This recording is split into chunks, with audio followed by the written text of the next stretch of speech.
A Rússia anunciou hoje que concedeu a primeira aprovação do mundo para uma vacina contra o novo coronavírus. O sinal verde foi dado pelo Ministério da Saúde do país. Aqui no Brasil, o Paraná já anunciou que vai assinar um convênio com a Rússia para a produção do medicamento. Mas a vacina é questionada pela comunidade internacional, que sabe pouquíssimo sobre a eficácia dela. A Organização Mundial da Saúde já avisou que não vai recomendar porque não tem ensaios clínicos comprovados. O tema de hoje é possível confiar numa vacina que ainda não tem comprovação?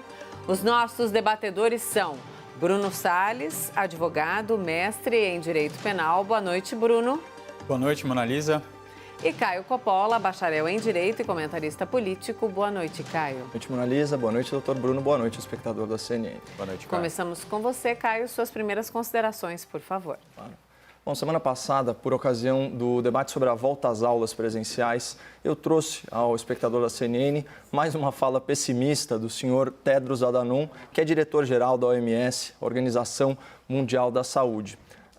Dessa vez em referência à possibilidade de uma cura definitiva para a Covid-19 ou obtenção de uma imunização eficaz contra o novo coronavírus. Então, eu repito aqui a citação nada auspiciosa.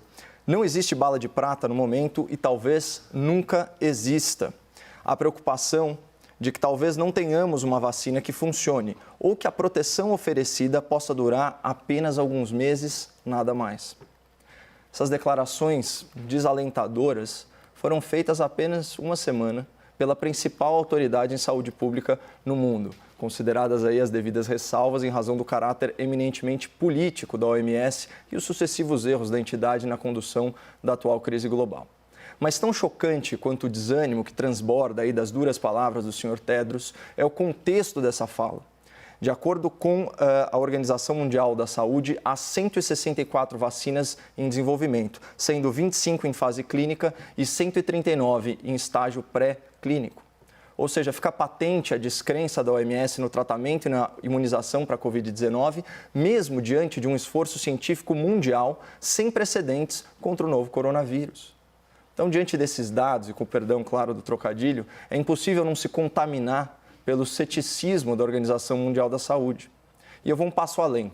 Se a principal entidade internacional se manifesta oficialmente no sentido de desiludir o grande público quanto a uma vacina eficaz no futuro próximo, não é o caso de considerar essa informação para elaborar as respostas sociais e as respostas econômicas à pandemia? Porque as nossas autoridades políticas sempre se agarraram na barra da saia da OMS para justificar a quarentena horizontal da população saudável.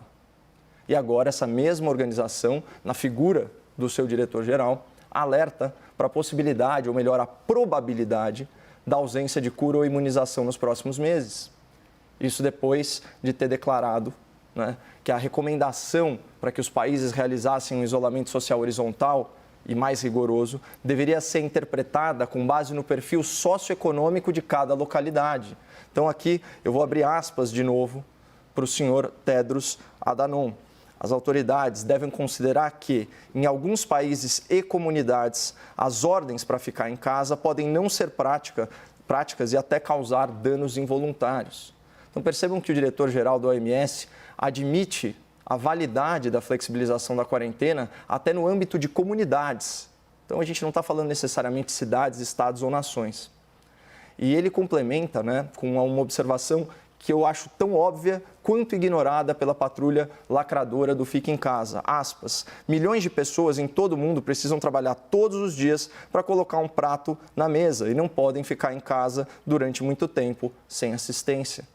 Certamente é o caso de muita gente em grande parte do Brasil, que apesar de 3 décadas de democratas, MDBistas, tucanos e petistas no poder, foi incapaz de democratizar e universalizar o saneamento básico, deixando como herança aí 5 milhões de domicílios favelizados e 100 milhões de brasileiros com o pé no esgoto. Então, só um comentário lateral. Vocês imaginam o caos que estaria esse país não fosse o auxílio emergencial e a bancarização de dezenas de milhões de vulneráveis em tempo recorde pelo governo federal? Imaginem a miséria, o desespero, os crimes até em estado de necessidade. Dá medo só de pensar. Mas retomando e recapitulando o raciocínio, a maior organização internacional de saúde sinaliza que não haverá vacina e que, além do distanciamento físico ser, aspas, quase impossível em regiões mais pobres, a paralisação econômica pode provocar efeitos colaterais perversos na população vulnerável. Somem a isso as conclusões do estudo multinacional publicado pela Lancet Global Health, que estimou que a última grave crise econômica brasileira, gestada no governo Dilma Rousseff, custou 31.415 vidas na população acima de 15 anos. Na verdade, esse paper estabeleceu uma relação de causalidade alarmante. Para cada 1 ponto percentual a mais no desemprego, aumenta meio ponto percentual na mortalidade. E esse estudo é anterior à pandemia. Isso é importante, o estudo é anterior à pandemia, ao contrário de tantos trabalhos pseudocientíficos publicados aí a toque de caixa, como aquele que supostamente tornaria o presidente da República um assassino em massa, atribuindo a ele a proeza de ser responsável por milhares de mortes provocadas por causas naturais. Finalmente, é preciso pontuar que há vastas regiões do país com redução ou estabilização do ritmo de contágio e com disponibilidade de leitos nas redes hospitalares, pública e privada.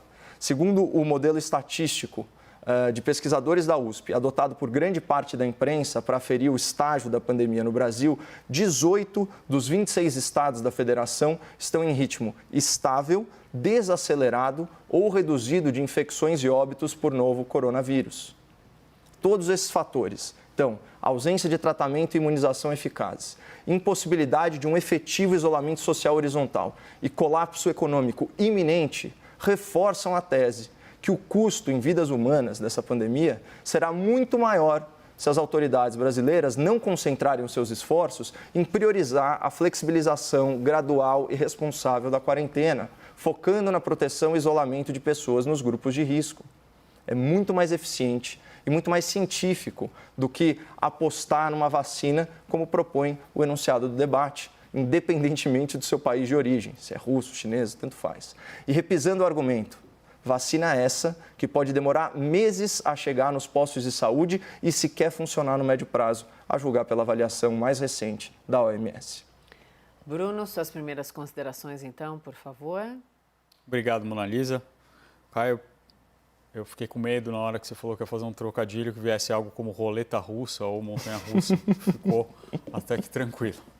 Minhas amigas, meus amigos telespectadores, boa noite. Hoje, nesse dia 11 de agosto, dia da fundação dos cursos jurídicos no Brasil, dia do advogado e da advogada também, nós amanhecemos com a auspiciosa notícia do primeiro registro de uma vacina contra o novo coronavírus. A vacina do Instituto Gamaleya de Moscou foi aprovada pelo equivalente ao Ministério da Saúde da Rússia e foi anunciada pelo primeiro-ministro Vladimir Putin como uma vacina com segurança e eficácia comprovada para o uso na população.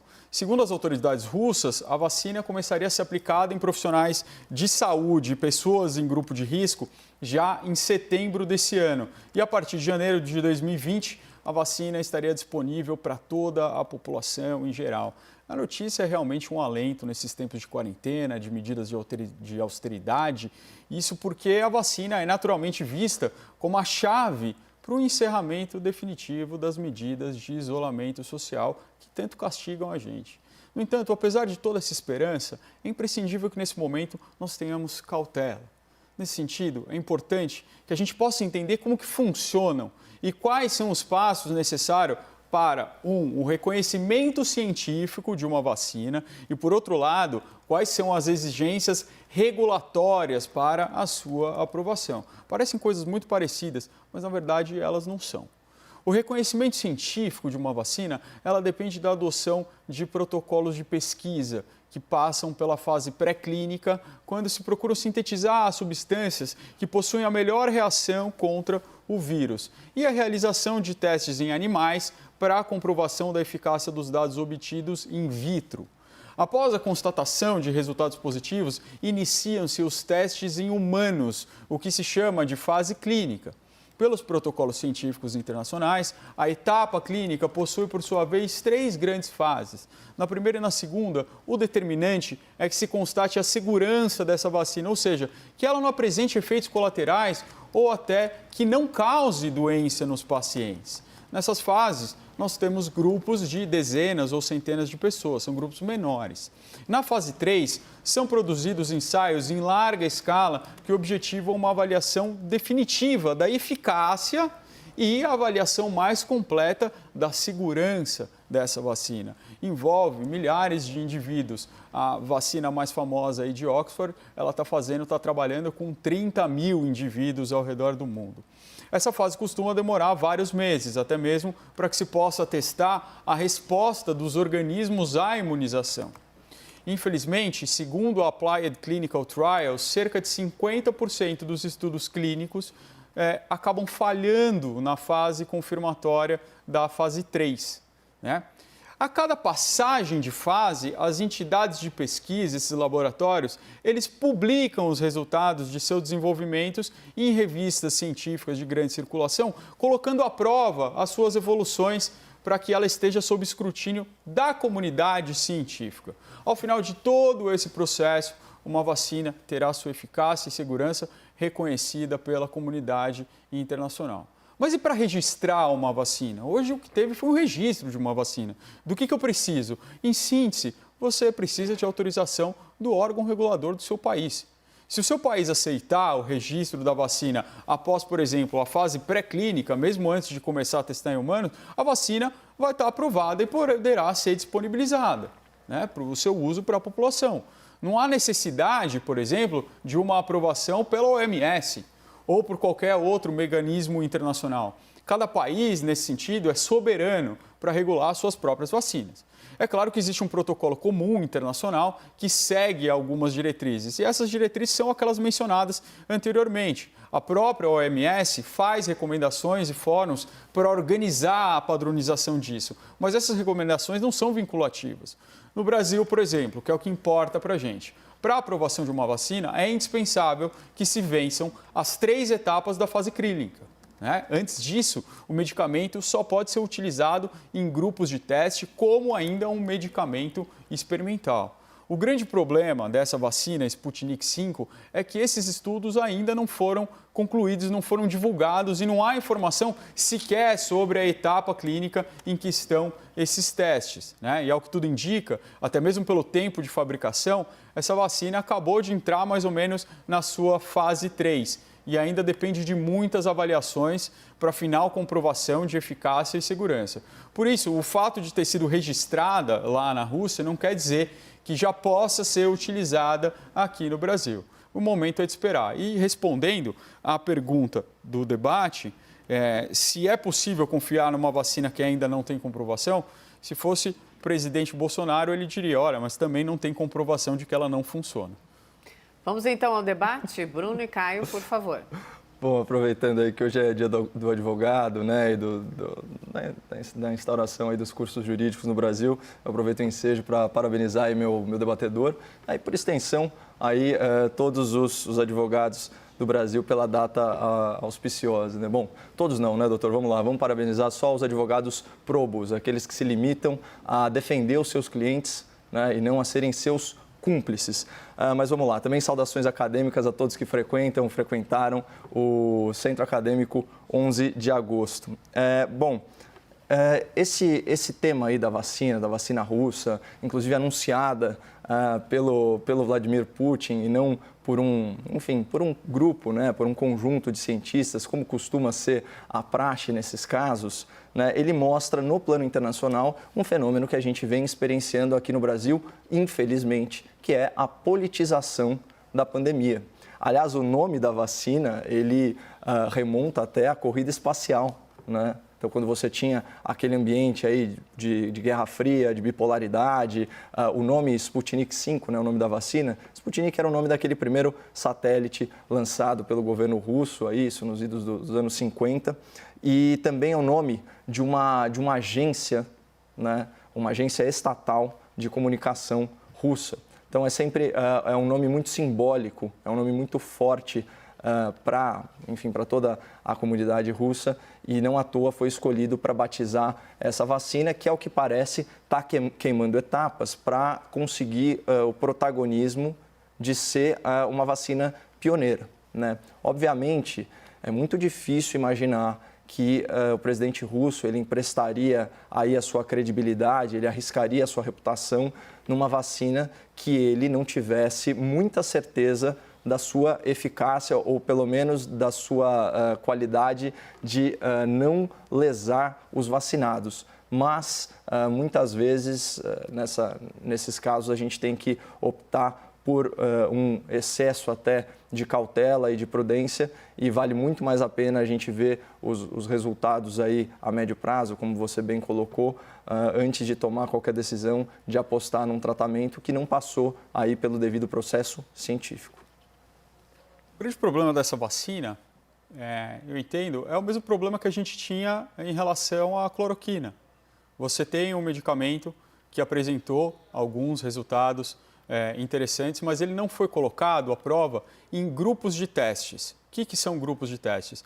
São grupos em que você vai colocar o controle, quem são aquelas pessoas, o que elas têm de comorbidades anteriores, qual é o histórico dessa pessoa e fazer um cotejo, uma comparação entre esse grupo de pessoas efetivamente doentes e pessoas que não estão doentes, que receberam esse medicamento também, para ver qual é o efeito nisso. E, principalmente, também grupos de controle que vão receber um placebo, que vão receber um medicamento que não tem aquele princípio ativo para ver como elas reagem. Um medicamento que ele é confirmado é aquele que tem uma determinada margem de eficácia maior do que esse grupo de controle do placebo. E isso é o que tinha acontecido com a cloroquina. Quando a cloroquina chegou na última fase de teste, se percebeu que ela não tinha aquela eficácia.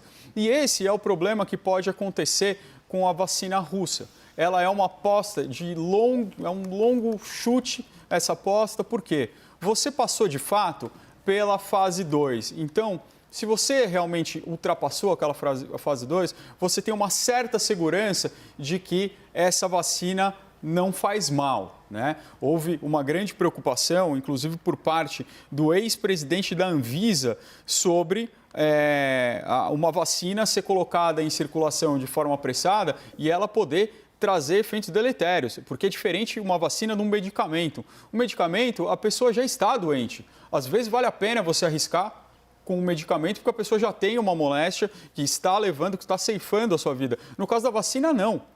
O sujeito daquele teste é uma pessoa saudável, por princípio, e você pode deixá-la doente por meio de uma vacina. Esse é o perigo. É por isso que é preciso estressar muito bem todas essas fases. E se você passa da fase 2, você consegue ter pelo menos essa tranquilidade. Qual é o problema de pular da fase 2 para a vacinação da população? Você nunca vai conseguir medir a eficácia dessa vacina. Você não tem condições de, num grupo enorme, como uma vacinação geral, separar determinado grupo dali e saber se essa vacina está tendo uma eficácia maior ou não. Eu volto isso com um argumento muito interessante no próximo bloco.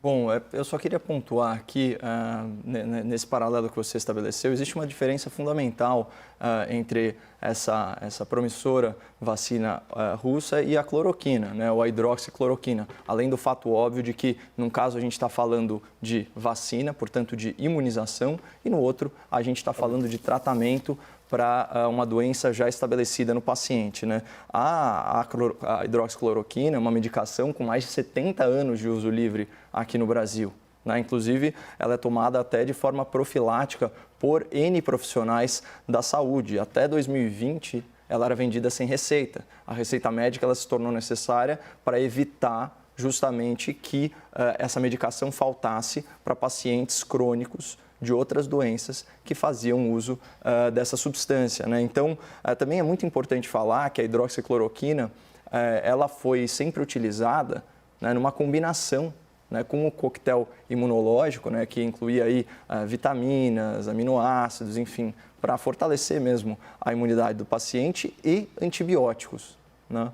E também numa fase precoce da doença, né? Falam que a doença tem 3 estágios, seria no primeiro estágio. Então, eu acho fundamental fazer essa pontuação, até porque o risco inerente, né, ao consumo dessa medicação é bem pequeno dentro das dosagens pré-estabelecidas. Claro que se você fizer uma hiperdosagem, a gente já tem até a sabedoria popular ensina que a diferença entre o remédio e o veneno é a dose, né? mas numa dosagem baixa, você vai ter como efeitos colaterais da hidroxicloroquina, em alguns casos, se não me engano, 1 em 1000 pacientes, um problema de arritmia que cessa quando cessa o consumo da medicação e por uso continuado, isso ao longo de muito tempo, você pode ter um efeito residual na retina, mas fora isso, é uma medicação, como eu disse, de uso livre há décadas no Brasil, então acho que a comparação aqui não cabe.